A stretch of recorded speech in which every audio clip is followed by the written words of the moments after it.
బొట్టెక్కడ? బొట్టు బొట్టు అక్కడుంది. ఎక్కడికి? అద్దం. అద్దం కూడా నిన్ను ఇలా చూడడం నాకు ఇష్టం లేదు.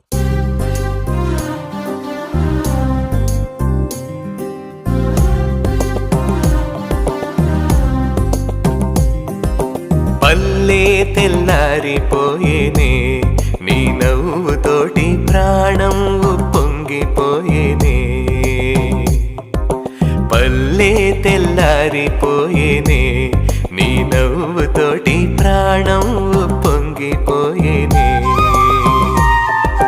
బతుకంటే ఏదో కాదు నీది నాదైనా బంధం. బతుకంటే ఏదో కాదు నీది నాదైన బంధం. మన కోపతాపాలతో వందేళ్ల కథనే రాద్దాం. నవ్వే నవనీతమాయేనే.